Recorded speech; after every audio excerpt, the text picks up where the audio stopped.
Crónica de mi vida, Agustín Peralta.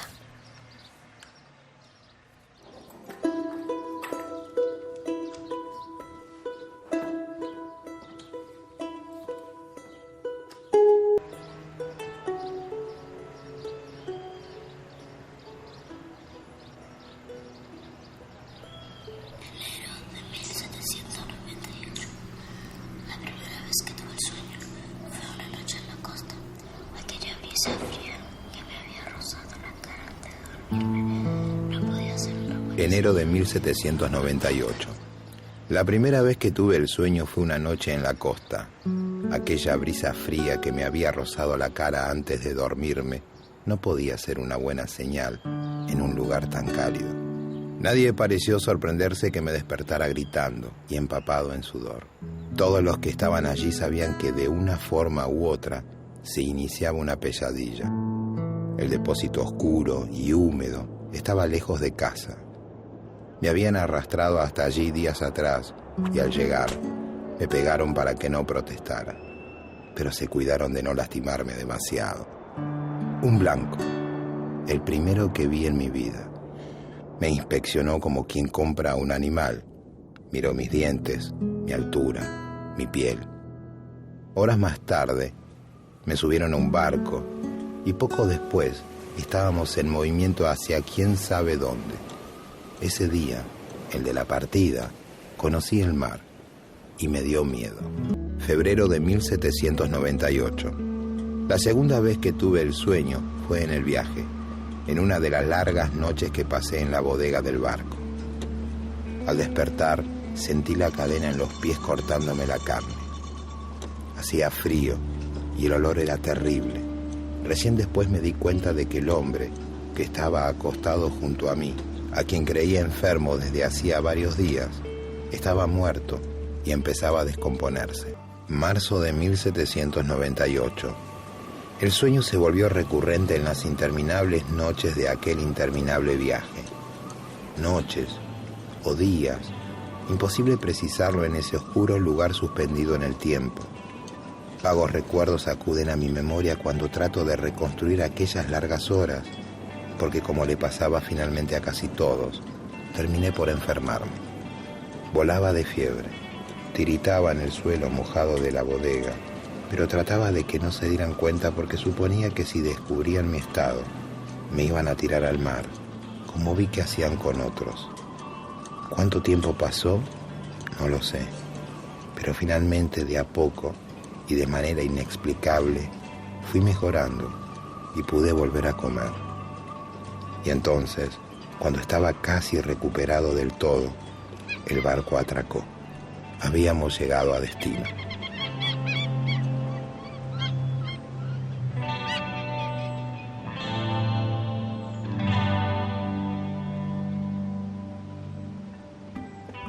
Junio de 1801.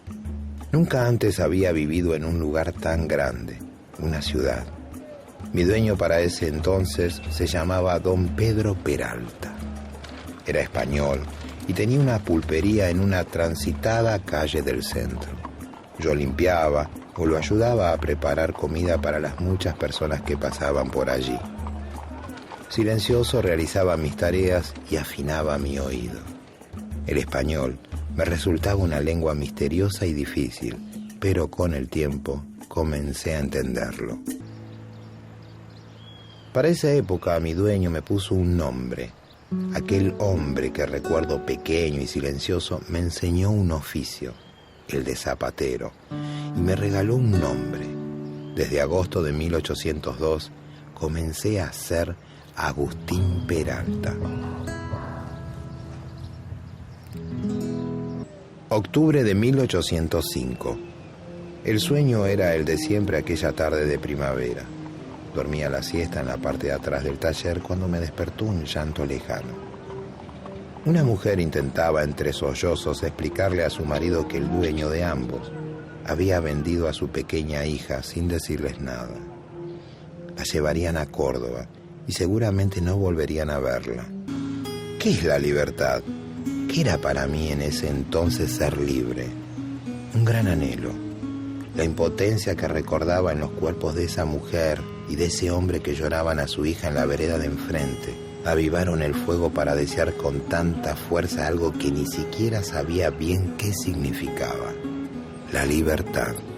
Aquel sueño que había tenido por primera vez en la costa y que desde entonces me acompañaba siempre, empezó a ser cada vez más frecuente hasta que llegué a tenerlo todas las noches.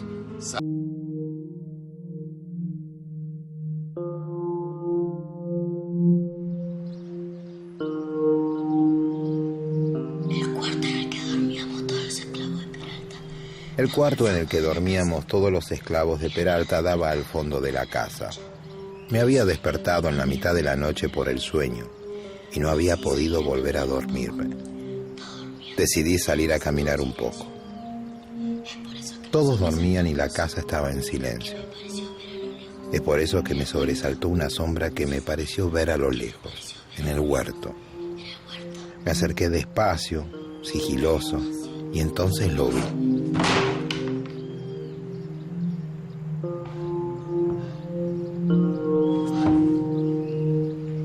Vi a mi amo, que cauteloso, enterraba algo debajo de un árbol de naranjas. Tiempo después supe que se trataba de armas.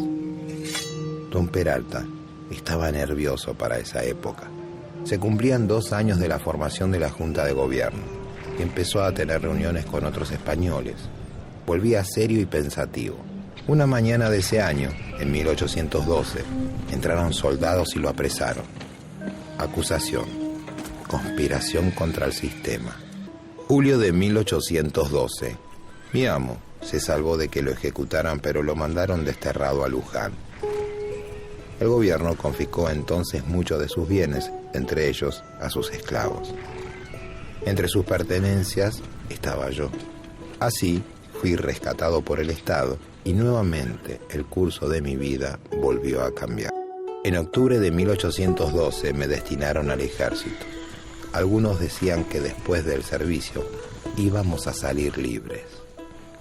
¿Libres?